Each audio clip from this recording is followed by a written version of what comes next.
How was the RNC? You spoke at the RNC. What was that experience like for you? Oh, it was amazing, right? Being able to represent Detroit in a context whereby people can be able to hear the voice of our community. It was amazing being able to see the energy, feel those who are like-minded in terms of where they see this country being, right? Being a pastor, I don't worship an elephant nor a donkey. I worship the lamb that was slain.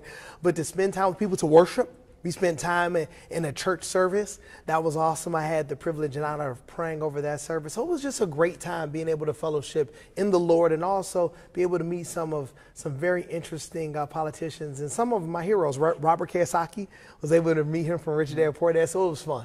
So how did it all kind of begin for you? I mean, you hosted Trump here at your church, you spoke at the RNC. How did your kind of involvement with not only politics but the Republican Party begin?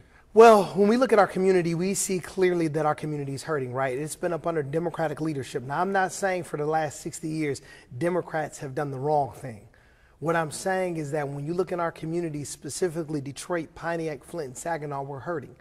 And the Republican Party is saying, I want to have a conversation. Now, I like Ford F-150s, but I also like Cadillac. And I believe that black people should have an option.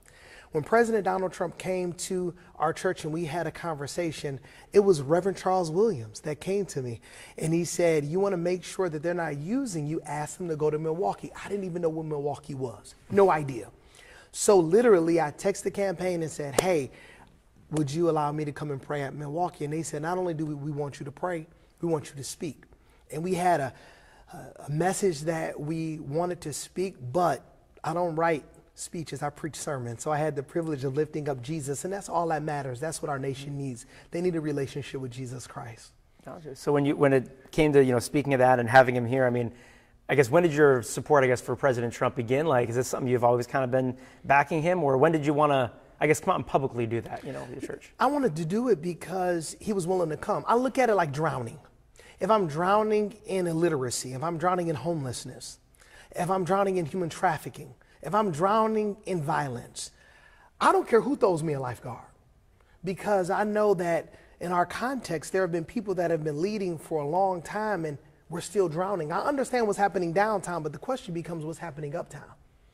So for President Donald Trump to be willing to say, I'm coming and I want to listen to the longings and the aspirations of our community, of course I would allow him to come. It had nothing to do with him being Republican or Democrat. It had everything to do with the fact that our communities need help. And what's kind of been the reaction in your church? I don't know if it's predominantly, black community members, here in Detroit. I mean, and Detroit's clearly, obviously, voted very strongly Democrat in past couple elections. What was the reaction like? Well, people understand that the Bible teaches that we ought to be praying for our leaders, right? The Bible teaches that we ought to be interceding for our leaders. And those same leaders that the Bible teaches that we should be praying for, sometimes they're not the best leaders. So our church, 180 Church, has been amazing in us praying, interceding, because that's what President Trump asked for. He asked for prayer. He didn't necessarily ask for my vote. He didn't ask for my endorsement. He asked for prayer. And any politician that would have the local church pray for them, then we're doing our job, and then they can do their job well. And so do most of your church members, I guess, are they pushing back? Are they in the same boat, I guess? Are they feeling the same way as you? Well, you have a mix, right? You have people who, some vote Democrat, some vote Republican. But in the local church, regardless if we vote different, regardless if we think different, we're all called to love the same. So we lay down those cultural identifiers when we come into the church so we can worship Jesus Christ. Do you feel like more black men are supporting President Trump right now? Well, you can see it, right? You can see black men supporting President Donald Trump. And I believe because he's a businessman, I believe that a lot of them understand that something needs to change. I can see that. And I believe that black women will also begin to support the president, even though that Vice President Kamala Harris, she has become now the nominee. I believe that sometimes the Democrats have amnesia. They forget that the reason why President Joe Biden is in office, it's because of Kamala Harris. It's because of President Barack Obama.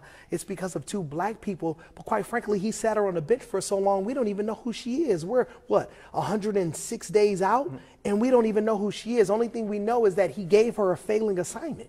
He gave her the border. Out of everything he could do, why would he give her an assignment that nobody could win, right?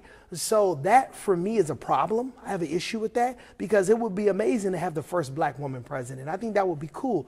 But we need to stop playing identity politics as well, because in the state of Michigan, nobody that's black is leading, from the governor or from the mayor, right, from our congressional leaders. So it's not like, yeah, you may have John James, but you don't have a mixture of black people leading specifically in cities that are the blackest in America.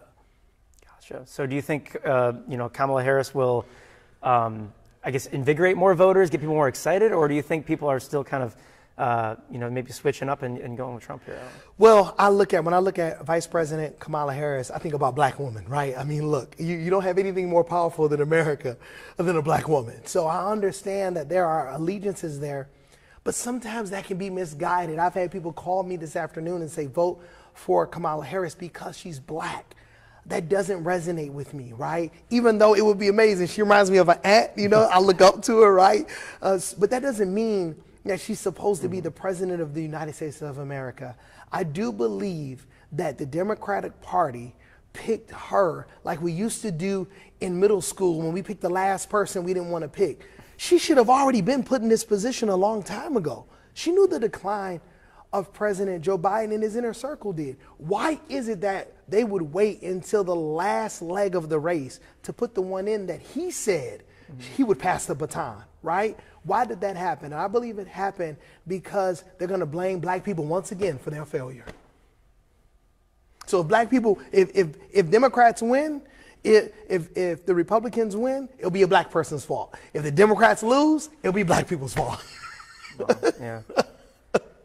Is there anything I'm not asking you wanted to say, or anything you want to share, or anything we're missing? Not that I'm not asking. Our nation right now needs prayer. Our nation needs to unify together. Regardless if you're a Democrat, if you're a Republican, we all need to unify around the truth that we all want a better life. And we can vote different, we can think different, but we're all called to love the same.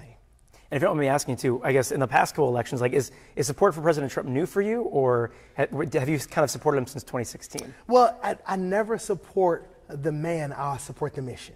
Okay. I never support the container, I support the content. And for me, I'm a value-driven voter. So I'm going to leave it at that.